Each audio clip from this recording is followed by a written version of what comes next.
السلام علیکم ورحمۃ اللہ وبرکاتہ۔ آج ہم سورہ بقرہ کی آیت نمبر 166 سے ترجمہ اور تفسیر سیکھیں گے، تو ہم جلدی سے اب اپنی آیت نمبر 166 اوپن کر لیتے ہیں۔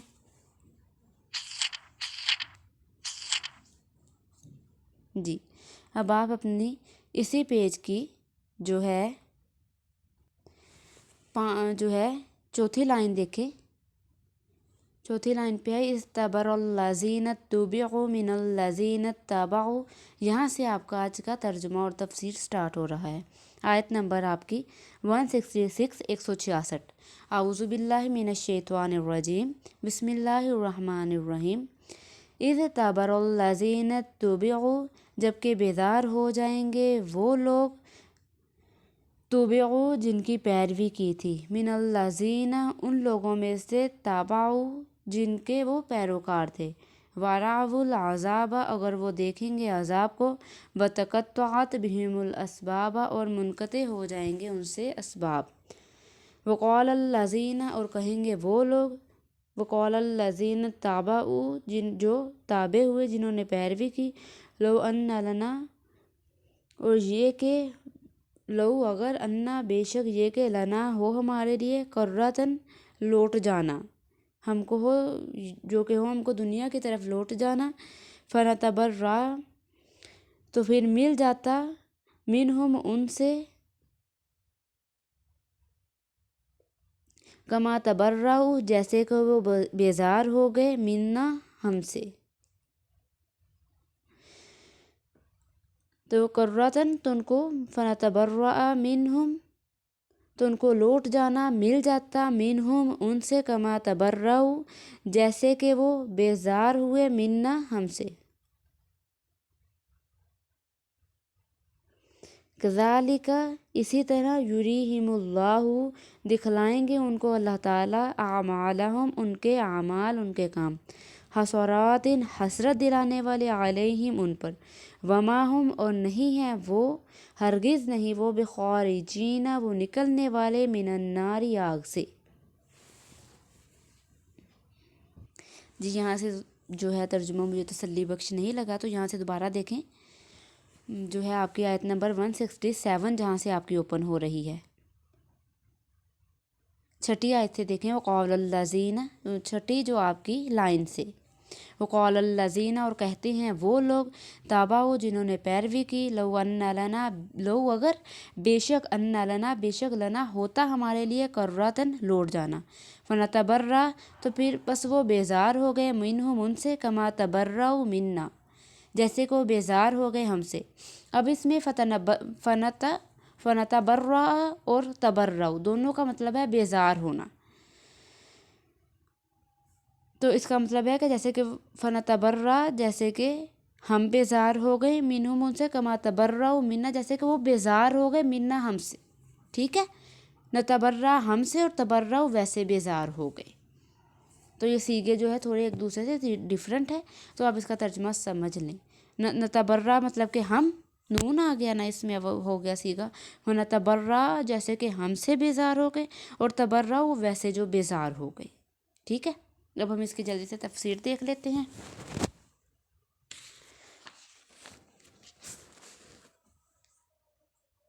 جی، اب ہم اس کی تفسیر دیکھ لیتے ہیں۔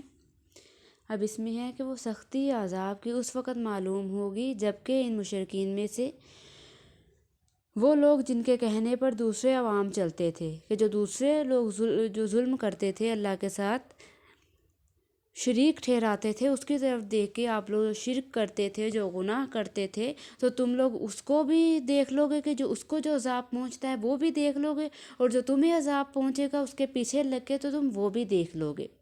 اور ان عام لوگوں سے صاف الگ ہو جائیں گے، اور ان کے کہنے پر چلتے تھے، اور سب جو تمام جو عوام و جو خواص عذاب کا مشاہدہ کر لیں گے،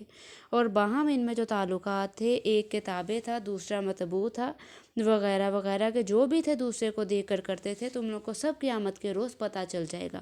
اب تو مزے میں ہو، شریک ٹھہرا رہے ہو، اللہ کے ساتھ ظلم کر رہے ہو، اللہ نے تمہیں ڈھیل دی ہے، اور جو ہے وقت آنے پر اللہ پاک جو ہے تم لوگوں کی رسی کو کھینچے گا، اور جو تم کو عذاب پہنچے گا وہ تم کو اچھی طرح سے معلوم ہو جائے گا، اور تم اس کو دیکھ بھی لوگے۔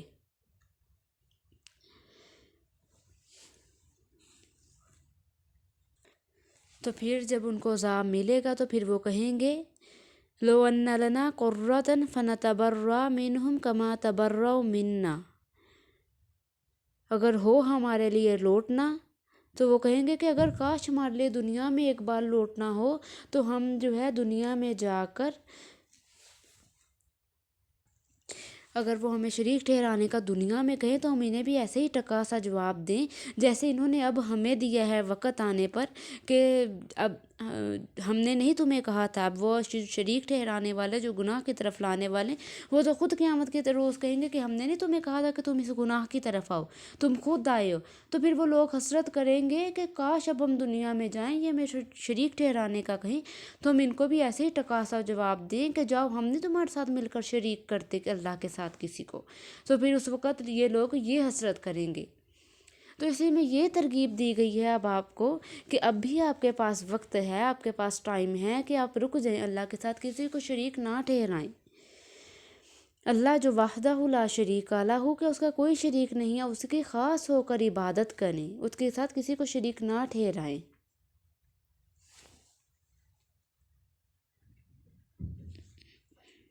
تو پھر جب اس وقت جب یہ سوچوں میں پڑے ہوں گے تو اس وقت اللہ تعالیٰ ان کو فرمائیں گے کہ اب تمہاری ان سوچوں کا تو ہے، تم کو کچھ سوچ بچاروں کا کچھ کام آنے والا نہیں ہے۔ تمہارے پاس جو ٹائم تھا اب وہ نکل گیا، تم نے خود ضائع کر دیا۔ اب جو تمہاری بدعمالیوں کا اور جو تمہارے گناہوں کا اور جو دوسروں کے طرف دیکھ کے شریک ٹھہرانا، یا جو بتوں کی پوجا میں لگ گئے، یا اللہ کے ساتھ غیر اللہ کو سجدہ کرنے لگ گئے، اس کی عبادت کرنے لگ گئے کسی قسم کا بھی، اب تم اس کا عذاب چکھو، اس کا مزہ چکھو، کیونکہ جو تمہارے پاس ٹائم تھا اللہ پاک نے تمہیں دیا تھا وہ تمہارے اب وہ ختم ہو گیا، اب جو ہے حساب و کتاب کا وقت ہے۔ لیکن یہ اللہ پاک اپنے قرآن پاک میں فرما رہے ہیں قیامت کے نزدیک کا وقت۔ لیکن اب لوگوں کے پاس ٹائم ہے، ہمارے پاس، میرے پاس، آپ کے پاس، کہ ہم اللہ کے ساتھ شریک نہ ٹھہرائیں اور گناہوں سے بچ جائیں۔